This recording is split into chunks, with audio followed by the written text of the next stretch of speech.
কিন্তু বিহু বিষয়ক আমাৰ ল'ৰা ছোৱালীয়ে কিমান জানে এইটো কিন্তু বৰ্তমান অৱস্থাটো এটা লক্ষণীয় বিষয় হৈ আহিছে। কিয়নো এই বিহু কৃষ্টি সময়ৰ গতিত আজি এই অৱস্থা পাইছেহি। মই বিশেষকৈ শিশুসকলক উদ্দেশ্যি বিহু সম্পৰ্কীয় এটি সাধু ক'বলৈ লৈছোঁ।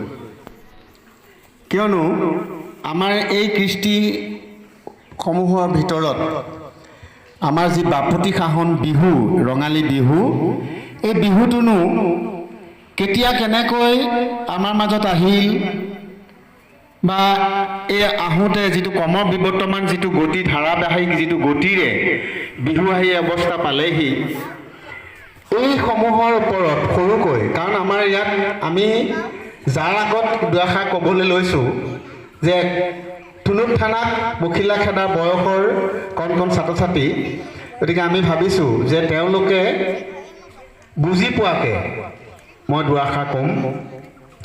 আমি আচলতে জানো মানে একোৱেই নাজানো। আমিও বৰ্তমান এই পথাৰখনৰ আমি তোমালোকৰ নিচিনা এজন ছাত্ৰহে। এটা কথা ঠিক যে আমি সৰুৰ পৰাই এই বিহুটোৰ লগত বহু গুণী জ্ঞানী গৱেষকক লগ পাইছোঁ। আমি বিহু দেখিছোঁ, আচলতে বহুত ভাল বিহু দেখিছোঁ, বিহুৱাক লগ পাইছোঁ, গৱেষকসকলৰ লগত বহিছোঁ, আলোচনা কৰিছোঁ। কিন্তু এতিয়া মই এইটো কাৰণে ক'ব খুজিছোঁ যে এই বিহুটোনো কি বস্তু, ক'ৰ পৰা আহিল, কেনেকৈ আহিল, এতিয়া কি অৱস্থাত আছিল, আগতে কেনেকৈ আছিল, তোমালোকে জানিবলৈ মন আছে নাই বাৰু? আছেনে? হয় নাই বাৰু? কাৰণ আমি এতিয়া এই বিহু নাচিছোঁ, এইটোনো কেনেকৈ আহিল, ক'ৰ পৰা আহিল, কেতিয়া আছিল, নহয়নে বাৰু?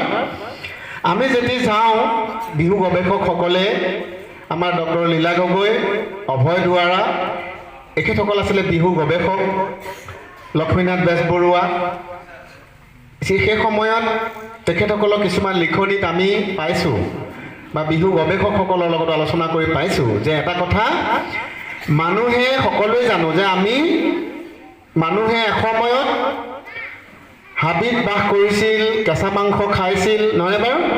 কিন্তু ক্ৰমবিৱৰ্তমান গতিত পৰম্পৰাগতভাৱে মানুহে যেতিয়া খেতি কৰিব পৰা হ'ল, মানে জ্ঞান বুদ্ধি বাঢ়িল, মাটিৰ আৱিষ্কাৰ হ'ল, মাটিৰ পাত্ৰৰ আৱিষ্কাৰ হ'ল, যেতিয়া মানুহে চিকাৰ কৰি খাদ্য সেকি খোৱাতকৈ মানুহে খেতি কৰি বিভিন্ন বনৰীয়া গছৰ যিখিনি প্ৰয়োজনীয় সামগ্ৰী বুলি ভাবে সেইখিনি গুটি সংগ্ৰহ কৰি যেতিয়াই মানুহে খেতি কৰিব পৰা হ'ল, তেতিয়াই খেতি সামৰি যেতিয়া আমাৰ শস্য ভৰি পৰিল, তেতিয়াই মানুহে ৰঙত উৎসৱ মুখত পৰিৱেশত মানুহে হাঁহি ফূৰ্তি ধেমালি কৰিব পৰা হ'ল।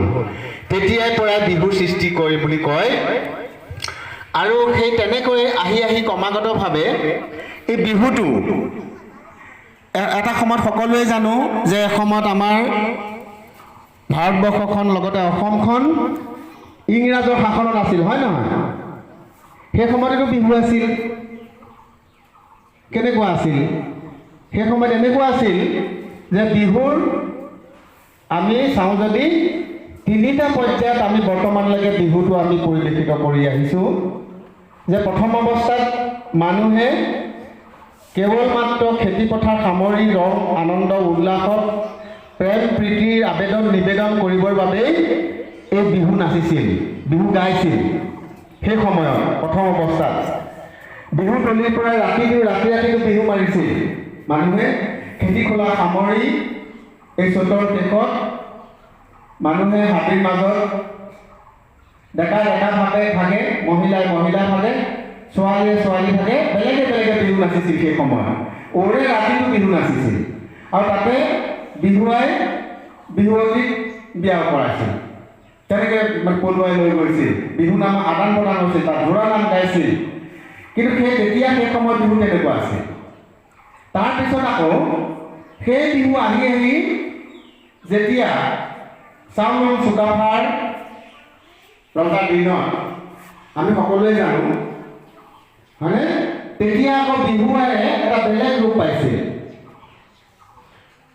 পিছত যেতিয়া ৰুদ্ৰসিংহৰ দিনত ৰুদ্ৰসিংহ ৰজা আহোমৰ ৰজা আমি সকলোৱে জানো হয় নহয় ৰংঘৰ কাৰেংঘৰ যে আছে এই বিহুৱে তেতিয়া কি হ'ল এনেকৈ আমাৰ বিহু মানে বিহু যেতিয়া গছৰ তলত আছিল সেই বিহু ওলাই আহিছিল অকণমান লাহে লাহে ওলাই আহি ছোৱালীয়ে বেলেগে মাৰিছিল ল'ৰাই বেলেগে মাৰিছিল লাহে লাহে কাষ চাপিছিল চাপি পিছত গৈ পেলাই একেলগে মৰাৰ ব্যৱস্থা এটা হৈছিল বিহু ল'ৰা ছোৱালী একেলগে বিহু মাৰিছিল ঠিক তেনেকুৱা যেতিয়া আমি কথাটো অকণমান এনেকুৱা ধৰণৰ আছে যে ইংৰাজৰ ৰাজত্ব আমাৰ এনেকুৱা আছিল ডাঙৰ কোনোবা কাৰোবাৰ ছোৱালী এজনী যেনিবা অকণমান উচ্চ পৰ্যায়ৰ বিষয়ববীয়া এজনৰ ছোৱালী এটা বিহুৱাই লৈ গুচি গ'ল তেতিয়া ৰজাৰ ঘৰত তেওঁলোকে ইংৰাজৰ গভৰ্ণৰক ৰিপৰ্ট কৰিলে যে এই বিহুটো আমাৰ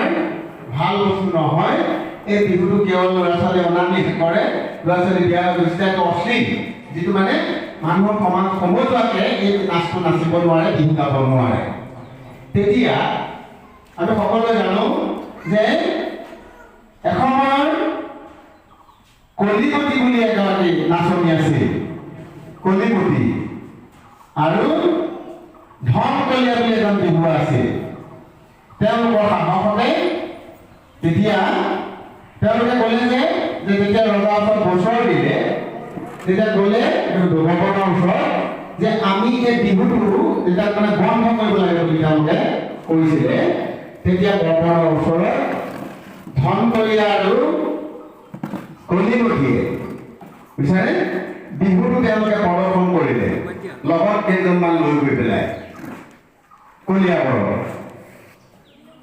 তেতিয়া কি হ'ল দেখিলে যে বিহুটো সাংঘাতিক সেইটোতো কোনো ইয়াত অশ্লীলতা কথা নাই তেওঁলোকে মিছাকে অপবাদ দিছে বুলি পেলাই তেতিয়া এই বিহুটো ইংৰাজৰ চকুটো যেতিয়া বিহুটো পৰিল তেতিয়া তেওঁলোকে তেতিয়াৰ দিনতে কিন্তু ৰাজকীয় মৰ্যাদা দিছিল ইংৰাজৰ ৰাজত্বৰ কালত সেইটো কাৰণে আমাৰ এতিয়া প্ৰথম বিহু আছিল সেইটো কাৰণে কয় যে বিহুৰ স্ৰষ্টা বুলি কয় কলিমতি আৰু ধনকলীয়া সেইটো কাৰণে এতিয়া আমাৰ প্ৰথম বিহু যোজনাত আছে বিহু পদত আছে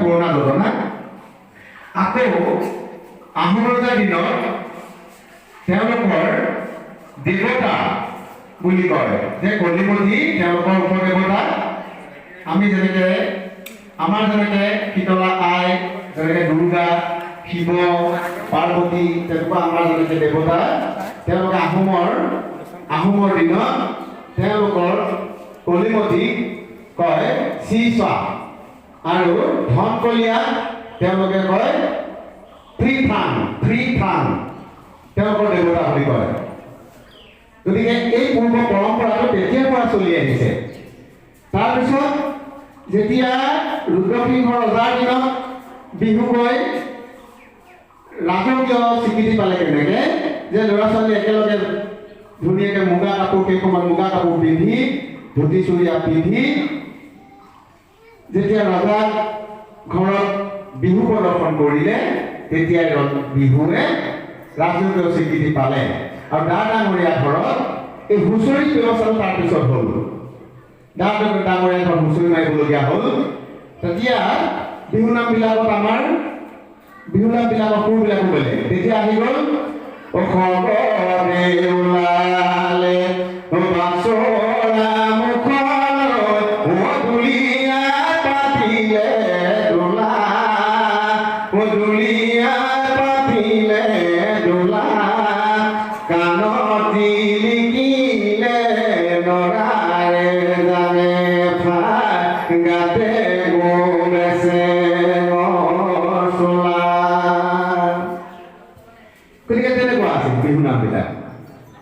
যেতিয়া আকৌ তৃতীয় স্তৰটো হৈছে যেতিয়া মহাপুৰুষ শ্ৰীমন্ত শংকৰদেৱৰ নাম ধৰ্মৰ আমাৰ অসমত এটা প্ৰভাৱ পৰিল। মই যে কৈছোঁ যে আমাৰ নৈ সোঁতৰ নিচিনা এই আমাৰ যেতিয়া লোককৃষ্টিবিলাক এটা সোঁতত ক্ৰমাগতভাৱে আহি আছে। যেতিয়া গুৰুজনৰ নাম ধৰ্ম এখন নাম ধৰ্ম প্ৰচাৰ হ'ল, সেই সময়ত যিটো বিহু আছিল, তেতিয়া আকৌ বিহু নামবিলাকত অকণমান ৰংটো বেলেগ হ'ল। আগতে আছিলে স্বৰ্গদেৱ ৰজাৰ ঘৰত নাম গাই যেতিয়া বিহু নাম গায়, দেউতাই ঈশ্বৰ নাম ধৰিবা দুখে দেউতাই ঈশ্বৰ পদ ধৰিবা পদ ধৰিবা হুঁচৰিত নাম গায় তেনেকৈ। তাৰপিছত আকৌ যেতিয়া নাম ধৰ্ম প্ৰচাৰৰ পিছত আমাৰ নামবিলাক বেলেগ ধৰণৰ হ'ল। ও কৃষ্ণাই মনৰে বকুল ফুলে পাহি নিয়ৰ পৰা মুকলি হ'ল গোবিন্দাই ৰাম কলম খাওঁতে বুঢ়া হনুমন্তে। গতিকে এই ৰাম কৃষ্ণ, ৰামৰ নাম কৃষ্ণৰ নাম, এই যেতিয়া গুৰু পৰম্পৰাৰ পিছত আমাৰ নামবিলাক সলনি হৈ আহিল। ক্ৰমাগতভাৱে মই কৈছোঁ যে ৰাজকীয় স্বীকৃতিৰ পাছত বিহু আহি পেলাই আমাৰ চোতালত সোমাল, আশীৰ্বাদৰ ক্ষেত্ৰত হ'ল। কিন্তু তাৰপিছত আহি পেলাই মঞ্চলৈ গ'ল। এই যিবিলাক ৰূপান্তৰ আমাৰ কিন্তু বিহুটো তেনেকুৱাকৈ ঘটি আহি আছে। খালি এটা কথা ঠিক যে আমি যিমানেই নকৰোঁ, আমাৰ যি আজি ছাত্ৰ ছাত্ৰীসকলে আমাৰ যি বিহু নাচে, যি নাচৰ যিখিনি ভংগীমা, এই ভংগীমাবিলাক আমাৰ প্ৰকৃতিৰ পৰাই লোৱা। আমাৰ কোনোবা ইয়াৰ যিখিনি লোকনৃত্য বা লোকনাচ, এয়াৰ যিখিনি ভংগীমা, এইখিনি আমাৰ ভাৰতীয় নাট্যশাস্ত্ৰ বা শ্ৰীহস্ত মুদ্ৰাৱলী বুলি এখন কিতাপ আছে, য'ত হস্ত মুদ্ৰাৰ ওপৰত এইখিনিৰ পৰা লোৱা নহয়। আমাৰ হাতটো আমাৰ এতিয়া বিহু নাচৰ এই ভংগীমাবিলাক এইবোৰ আহিছে ক'ৰ পৰা? ক'ৰ পৰা আহিছে? যে আমাৰ মহৰ শিংটোৰ নিচিনা। আমাৰ মহৰ শিংটোৰ হালোৱা গৰুৰ মহৰ শিংবিলাক কেনেকুৱা? এনেকুৱা। আমাৰ কচপাতখিলা কেনেকৈ লৰিছে, হালিছে, জালিছে। আমাৰ ল'ৰাৰ নাচৰ যি খেও ধমক, নদীৰ পানীৰ যিটো গতি, ঢৌৰ নিচিনা। গতিকে আমাৰ প্ৰতিটো বিষয়েই ইয়াৰ প্ৰতিখিনি ভংগীমাই আমাৰ প্ৰকৃতিৰ পৰা ধাৰ কৰা, প্ৰকৃতিৰ পৰা লোৱা। আজি আমি যদি চাওঁ, আমি আমাৰ বিহু নামসমূহত যিমানখিনি উপাদান আছে, হয়তো অন্যান্য সংগীতত ইমানখিনি উপাদান নাপায়। আমি যদি চাওঁ, আমাৰ যিমানবিলাক অসমত নদ নদী আছে, তাক লৈ পেলাই বিহু নামবিলাকত কিন্তু আছে। ধনশিৰি নৈ পাৰে হৈ ঢপলীয়া আহিলো জিৰালো কলীয়া পৰত, তোমাকে বিচাৰি ঘৰ বাৰী এৰিলো তোমাক নাপালোহি ঘৰত। নদী নাম আছে। আমাৰ তাঁতশালখনৰ কথা, শিপিনীজনীৰ কথা এই বিহু নামত আছে। যে তাঁতশালখনত শিপিনীয়ে চ'তৰমহীয়া তাঁতশালখনত শিপিনীয়ে সপোন ৰচিছিল বুলি কয়। তাতে মনৰ ভাৱ প্ৰকাশ কৰিছিল। বিহু নামবিলাকত ইমান সুন্দৰকৈ আছে। হৈয়া গলি বাঁহৰে লাহৰি গগনা বহি তাঁতৰ পাতত হৈয়াহে কিনাহে বুকুৰে বহনা চিৰি পাতি মঙলখন চাওঁ। গতিকে ইয়াত ইমান ধুনীয়াকৈ সোমাই আছে গোটেই কথাখিনি। গতিকে এই নামবিলাকো, আমাৰ বিহু নামবিলাকতো পৰম্পৰাগতভাৱে আমাৰ ইয়াত যিমানখিনি উপাদান আছে, খেতিৰ সঁজুলিৰ পৰা ধৰি লৈ আমাৰ তাঁতৰ শাল, নদ নদী, এই সকলোবিলাক বিহু নামবিলাকত পোৱা যায়। কিন্তু এতিয়া আমাৰ এটা ডাঙৰ দুখৰ বিষয় হৈছে, এতিয়া ছোৱালীখিনিয়ে প্ৰকৃতপক্ষত অকণমান হ'লেও বিহুৰ ৰূপ এটা শিকিবলৈ পাইছে। কিন্তু আমাৰ দুৰ্ভাগ্য যে আমাৰ যি আগৰ চোতালৰ হুঁচৰি আছিল, কিন্তু এতিয়া চোতালৰ হুঁচৰি একেবাৰে নাইকিয়া হৈ গ'ল। আমাৰ উত্তৰ পশ্চিম গোটেই অঞ্চলটোতে মই দেখিলোঁ যে আমাৰ চোতালৰ হুঁচৰি, ল'ৰাৰ যি নাচ, ল'ৰাৰ যি ভংগীমা, কিন্তু আমাৰ ল'ৰাবিলাকে নাজানে এতিয়া, দুখ শুনা। কাৰণ কেলৈ আমাৰ মই যে কৈছোঁ যে কিবা সময়ৰ গতিত এটা আমাৰ এই লোককৃষ্টিবিলাক ঠায়ে ঠায়ে কেতিয়াবা কেতিয়াবা কিছুমান এনেকুৱা ঘাট প্ৰতিঘাত আহি যায়, হয়তো আকৌ লাহে লাহে আহিব। কিন্তু এতিয়া আমাৰ এই কৰ্মশালাবিলাক বিভিন্ন জেগাত দিছে, বিহুৰ আখৰা দিছে, তাত আমাৰ ছোৱালীখিনি নাচখিনি শিকোৱা হয়। কিন্তু ল'ৰাটো অকল কেৱল মাত্ৰ ঢোলটো পেঁপাটো লৈ আবদ্ধ থকা হয়। কিন্তু আমাৰ এটা ইমান ধুনীয়া শৈলী আছিল, সেইখিনি কিন্তু ল'ৰাখিনি এতিয়া আমি গানবিলাকত দেখোঁ আৰু ঢাক এটা দিব, জাপ এটা দিব, তেনেকৈ বিহুখন চলি আছে। কিন্তু হুঁচৰিতটো তেনেকুৱা নহয়। আমাৰ পদৰ কিছুমান ঠেও ঠমক আছে, বিহুৰ নাচ আছে। আমাৰ এতিয়া ল'ৰা কঁকাল ভাঙিব নাজানে, কঁকাল ধৰিব নাজানে, কঁকালত হাতটো কোনফালে দিব নাজানে। গতিকে এইখিনি কিন্তু ভৱিষ্যতে মই আশা ৰাখিছোঁ যে যিখন আজি বিদ্যালয়, কলা কেন্দ্ৰই বা আমাৰো তেনেকুৱা সংগীত বিদ্যালয়ৰ লগত আমি জড়িত, উদ্যোক্তাসকলে যদি অকণমান দায়িত্ব লয়, তেতিয়াহ'লে আমি এই হেৰাই যাব ধৰা হুঁচৰি যিবিলাক ঠেও ঠমক, পদচালনা, এইবিলাক আমি শিকাব পাৰিম। নহ'লে এতিয়া এনেকুৱা হৈছে যে আমি ল'ৰাখিনিক কেৱল ঢোলটো দি থৈ দিয়া হয়। এতিয়া দীঘলীয়া চাপৰ, আগৰ খৰা চাপৰ, দীঘলীয়া চাপৰ, ঘোঁৰালি, টোকাৰী, দোলাশৰীয়া, এইবিলাক একো চিনি নাপায় ল'ৰা ছোৱালী। কেৱল আৰু তাকিটিখেন অকল ছোৱালী চাপৰ কেইটামান, বাজনা কেইটামান শিকোৱা হয়। গতিকে আমি ভাবিছোঁ যে আমাৰ এই যিবিলাক ঘাট প্ৰতিঘাত আহে, এইখিনি আমাৰ কলাসুলভ যিসকল ব্যক্তি আছে তেখেতসকলে আগভাগ ল'লে হয়তো সোনকালে, কিন্তু নহ'লে আমাৰ বহুত বিহু নাচ জনা বহু ব্যক্তি আমাৰ মাজৰ পৰা এতিয়া হেৰাব গৈ আছে। আমাৰ কিন্তু তেনেকুৱা সমল বুলিবলৈ একো নাই পুৰণা। গতিকে এইখিনিৰ ওপৰত অকণমান গুৰুত্ব দিব লাগিব। আৰু মই ছাত্ৰ ছাত্ৰীসকলক এইখিনিতে ক'লোঁ যে আমাৰ গগনাটো, টকাটো, ঢোলটো, সুতুলিটো, এনেকুৱা কিছুমান বস্তু আছে। আজি এসময়ত আমাৰ ঢোল, পেঁপা, গগনাৰ বাদেও আৰু কিছুমান বাদ্যযন্ত্ৰ আছিল। সেই বাদ্যযন্ত্ৰবোৰ লাহে লাহে লাহে লাহে আমাৰ বিহুটোৰ পৰা এলাগী হ'বলৈ নিচিনা হৈছে। গতিকে মই দুটা বাদ্যযন্ত্ৰ লৈ আনিছোঁ তোমালোকৰ কাৰণে। লোহৰী খেলা আমাৰ হুঁচৰি কিছুমান নাম আছিলে। গতিকে সেই নামবিলাকত আমাৰ আগতে বিহুৱাই বীণ বজাইছিল। আৰু এটা বাদ্যযন্ত্ৰ আছে ধুতং। ধুতংটো এতিয়া আমাৰ বহুতে চিনি নাপায়। লহৰীয়া চাহ চহৰীয়া ও ফুটুকলা মৃদং বজাই দে ধুতং চাও চহৰীয়া। আমাৰ বিহুবোৰ গাঁৱত আছিল, চহৰীয়া মানুহক চাবলৈহে মাতিছিলে। এতিয়া কিন্তু বিহুবোৰ গৈ চহৰৰ পালেগৈ।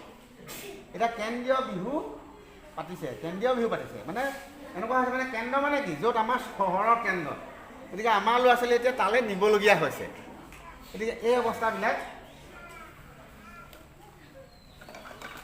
আগত বিহুৱাই এখন বীণ এডাল টানত বজায়, বিহুৱাই বীণ বজায়।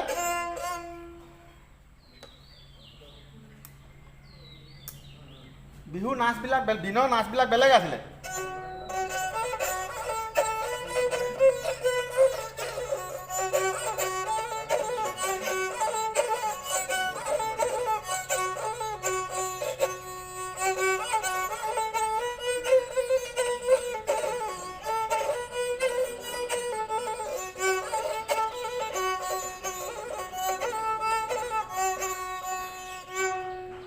তেনেকৈ বজাই ল'ৰাবিলাকে ঘূৰি জিৰিপকৈ নাচিব। এই নাচৰ ঠেও ঠমকবিলাক বেলেগ। এইবিধ বাদ্য এতিয়া বিহুত দেখিছে, বিহুত এতিয়া নাই, হেৰাই গ'ল।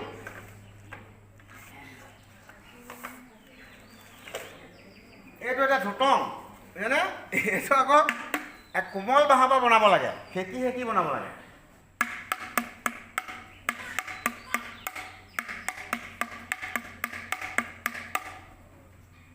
ধ্ৰুতংটো আগত আমাৰ বিহুত আছিল। এতিয়া লহৰীয়া খেলত নাম গায়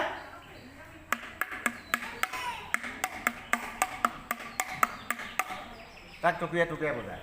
গতিকে এইটো মৰাণ জনগোষ্ঠী, যিসকল মৰাণ জনগোষ্ঠী তেওঁলোকৰ তাত ধ্ৰুতং, কিন্তু আমাৰ অন্যান্য জনগোষ্ঠীটো আছে। ডুমপাক বুলি কয় মিচিংবিলাকে, তেওঁলোকৰো আছে ধ্ৰুতং, কিন্তু বস্তুটো অকণমান বেলেগ হয়, তেওঁলোকে আকৌ ডুমপাক বুলি কয়। গতিকে আমাৰ জনগোষ্ঠীবিলাকৰ মাজত আমাৰ যিমানখিনি বাদ্যযন্ত্ৰ আছে সকলোৰে আছে, অকণমান আকাৰটো বেলেগ বেলেগ, কিন্তু আমাৰ এই বস্তুবিলাক আজিকালি একেবাৰে বিহু পাই এলাগী হৈ গুচি গ'ল।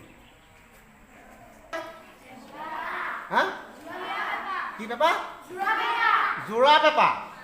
যোৰা পেপা নহয় নহয়, জুৰীয়া পেপা। আৰু এইটো কি কয়? হা গুটীয়া পেপা, হয় নহয়? এতিয়া গুটীয়া পেপাৰ অকল যদি এইটো কি বুলি ক'ব? হা মৌখিং বুলি ক'ব, তথাপি ইয়াৰ নাম এটা আছে, কি বুলি ক'ব বাৰু? হয়নে? এইটো নামটো বেলেগ, হয়নে? আকৌ এইডাল কি বুলি ক'ব? জানা নে কি বুলি ক'ব? হা বুলনি বা গপনলা বুলি কয়, বুলনি বা গপনলা। আৰু ইয়াত এটা নলৰ এটা সৰু এডাল মাৰি ৰাখে, এইটো কি বুলি কয় বাৰু জানানে? এইটো কয়, এইটো কি বুলি কয় বাৰু? এইটো বাজিব আকৌ বজাই দিলে, এইটো বজাই দিলে বাজে যে, এইটো নহ'লে নহ'ব। এইটো কিছুমানে থুৰি বুলিও কয়। এইটো নলৰ পৰা বনায়, নলৰ পৰা বনায়। এটা গপনলা বা বুলনি, হয়নে? আৰু এইটো মুখনি বুলি কয়, এইটুকুৰা আকৌ এইটুকুৰা বেলেগ লগাই থোৱা আছে। এইটো থুৰি বা চুপহি বুলি কয় এই নলডাল, এইটো আকৌ মুখনি বুলি কয়। এইটো আকৌ থোলা বুলি কয়, কিছুমানে থোলা বুলিও কয়। এনেই মহৰ শিং চাচি কুটি যেতিয়া তাক ধুনীয়া কৰিবলগীয়া হ'ব, পেপা উপযোগী কৰিবলগীয়া হ'ব, এইটো পেপা থোলাটো চাওঁ বুলি কয় কিছু। অঁ এইটো কয় গুটীয়া পেপা, কিন্তু পূৰ্বতে গুটীয়া পেপাহে চলিছিলে। এইকেইটা কয় জুৰীয়া পেপা, হয়নে? ইয়াত দুডাল আছে, গপনলা দুডাল আছে।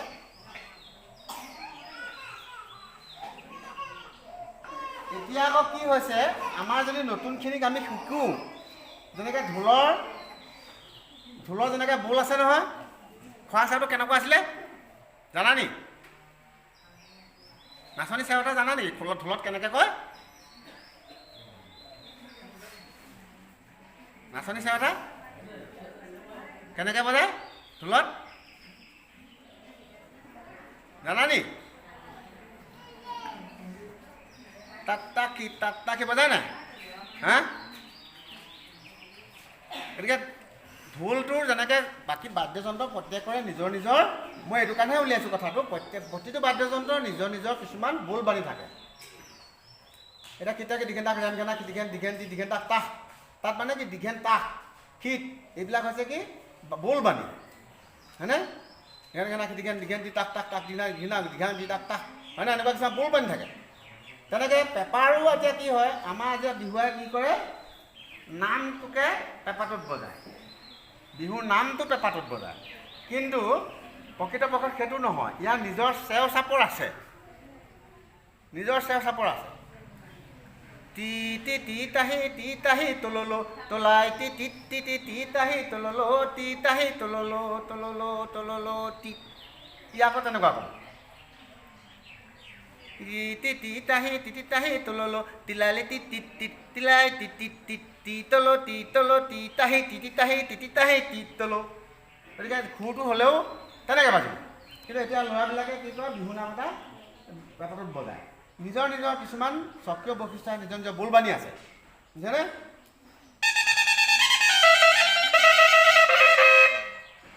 তাৰমানে নিজৰ কিছুমান বুলনি চেও আছে। সেই বুলনি চেওটো কি, মই কথাটো এইটো কাৰণে উলিয়াইছোঁ, এতিয়া যাবাচোন।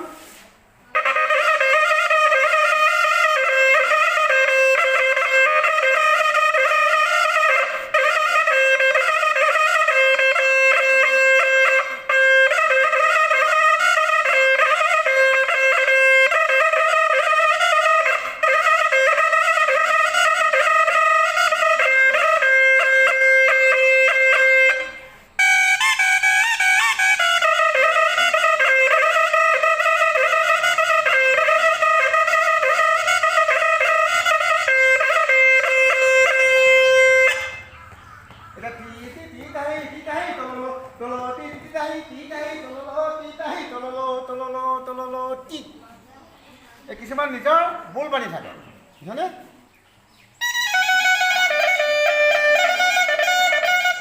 এতিয়া যিটো যে পেপাৰ তেনেকৈ আমাৰ ঢোলৰ ৰবৰ থাকে কোপৰ থাকে পেপাৰো নিজৰ আৰম্ভণিতে এতিয়া বুলনি চাপ বুলি কয়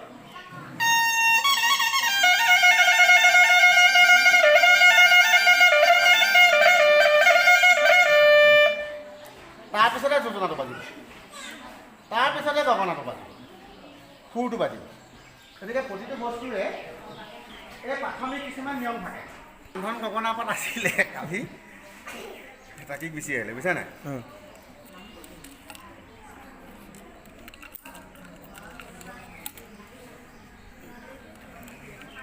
এতিয়া গগনা বাদ্যযন্ত্ৰটো যদিও ই একক বাদ্য ইয়াৰ নিজৰ কিছুমান বস্তু থাকে যে বোল বানি থাকে আমি এতিয়া প্ৰতিগৰাকী বিহুৱতী হাতৰে এতিয়া ভাগ্য ভাল যে আমি সকলো খোপাতে আমি গগনা পাত দেখিছোঁ আমি যেতিয়া প্ৰথম বিহু নাচিছিলোঁ তেতিয়া আকৌ সময়ৰ গতিটো অকণমান বেলেগ আছিল তেতিয়া আমি গগনা পাত দেখিয়েই পোৱা নাছিলোঁ কেইজনমান বিহুৱাইহে হাততে গগনা পোৱা যায় কিন্তু এতিয়া সৌভাগ্যৰ কথা আছে এতিয়া গগনা সকলোৱে বনাব পৰা হ'ল তেনেকুৱা এটা আমাৰ সৃষ্টি হৈছে বাৰু অসমত এতিয়া মাতটো শুনি মানে চাবাচোন দেই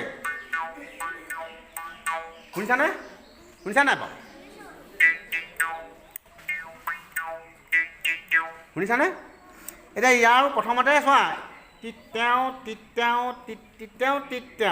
টিতেও তাত দুটা কথা থাকে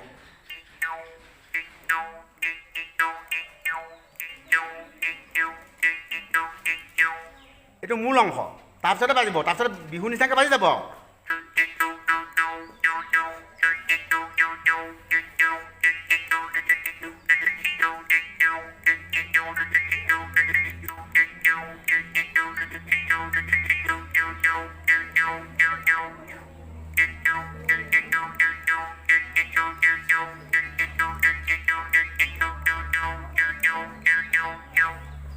আমাৰ মানে কি হৈছে এই লোকসংগীতবিলাকৰ বা লোকবাদ্যবিলাকৰ আমি তেনেকৈ ঢোলৰ চাপৰ এটা বজালে আমি তাক আকৌ তেনেকৈ দুবাৰ বজাওঁ দেখিছেনে দুবাৰ বজাওঁ তাৰপিছতে ঘেণ্টিবিলাক খিটিকেনা খিটা ঘেনা ঘেন তাৰমানে কি তাৰ বস্তুবিলাক সমানত হয় আমি দুবাৰ বজাওঁ প্ৰতিটো বস্তুৱে পেঁপাটো বজালেও দুটা কলি বজাব লাগিব গগনাটো বজালেও এতিয়া এগৰাকী কেতিয়াবা নাচনি আমি দেখোঁ এনেই সোপা থৈ দিব কিন্তু এতিয়া আমি কিবা এখন বজাম অকণমান বজালোঁ চাবা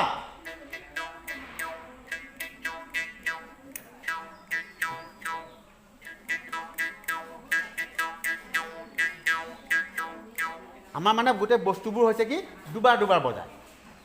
দুবাৰ বজাই আমাৰ সামৰে গতিকে কালি ঢোল বজালেও এচাপত ঢোলটো শেষ নকৰে দুচাপত বজাইহে সামৰে ঠিক তেনেকৈ প্ৰতিটো বস্তু পেঁপাটোৰ কলি দুটা বজাইহে সামৰে গতিকে সেই সৰু কিছুমান কথা মই এইটো কাৰণে ক'লোঁ যে তোমালোকে এতিয়া উঠি আহিছা তোমালোকে প্ৰতিটো কথা আমাৰ বিহু নাচত হাতখন আঙুলিকেইটা মেল নাখায় হয়নে আঙুলি যদি মেল খাই যায় তেতিয়াহ'লে নাচখন নহ'ব আঙুলি একদম পূৰা এনেকৈ থাকিব লাগিব হয় নহয় আমাৰ এতিয়া খোজখিনিও ভৰি খোজখিনিও অকণমান আমাৰ শিকিবলগীয়া থাকে সেইখিনি মূল বস্তু মানে অন্যান্য নাচৰ চাপটো আমাৰ ইয়াত নাই বিহু নাচৰ সম্পূৰ্ণ মুক্ত হয় নহয় আমাৰ বিহু গৈছে আহিছে আমাৰ ভংগীমাবিলাক এনেকুৱা গছৰ পাতখিলা নিচিনাকৈ কাৰোবাৰ কঁকালটো অকণমান বেলেগ ভাগিব পাৰে কিন্তু সেইটো হৈছেগৈ যে নদীৰ সোঁতৰ লগত বেলেগ হ'ব পাৰে ঢৌ নিচিনা কাৰোবাৰ ভাগিব পাৰে কাৰোবাৰ টাকুৰি নিচিনা ঘূৰিব পাৰে পখিলা নিচিনা উৰিব লাগে আমাৰ সেইটো কাৰণে বিহু নামবিলাকতো তেনেকৈ আছে যে টাকুৰি হে ঘূৰা দি হে ঘূৰিবা ঐ নাচনী গতিকে আমাৰ টাকুৰিটো দেখিছে নাই সূতা কটা যিটো টাকুৰিটো ঘূৰোঁতে এনেকৈ সূতাডাল কাটে যে এনেকৈ ঘূৰিব লাগিব নাচটোত পখিলা উৰা দি উৰিবলৈ কৈছে হয় নহয় হাত মেলি নচা কথা কৈছে গতিকে এই গোটেই কথাখিনি সৰু সুৰা কথা আৰু আমি কোনো তেনেকুৱা বিহু বিশেষজ্ঞ নহয় কিন্তু আমাৰ সৌভাগ্য যে আমি বহুত বিহুৰ লাগি থকা বহুত গুণী জ্ঞানী মানুহৰ আমি সন্মুখীন হৈছোঁ আমি শিকিবলৈ পাইছিলোঁ নাচিবলৈ পাইছিলোঁ আৰু এই পাওঁতে আমি যিখিনি আমাৰ নিজৰ অভিজ্ঞতাই তোমালোকক এই দুআষাৰ ক'লোঁ মই আশা ৰাখিছোঁ যে তোমালোকৰ এই যি এটা শিল্পী মন লৈ আহিছা, এই বিহুটো আমি জীয়াই ৰাখিবই লাগিব অন্যান্য নাচৰ লগতে। আৰু সেইখিনিও যেনিবা এটা কথা কি হয় যে আমি যিকণে শিকোঁ একাগ্ৰতাৰে ল'ব লাগিব।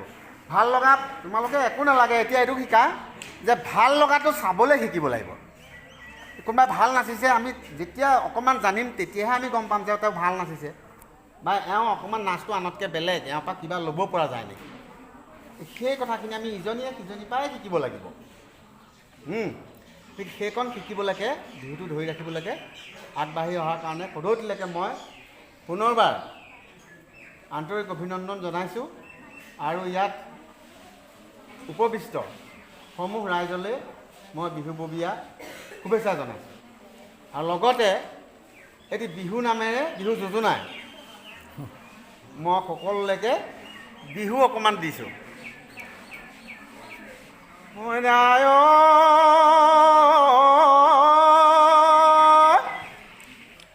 অ নাহৰ ফুল ফুলি বৰ বতৰ, ঐ নাহৰৰ গোন্ধে পাই আমাৰ নাচনীহঁতৰ গাততে নাই ঐ উজুতি ভাঙি যায় যত। ধন্যবাদ।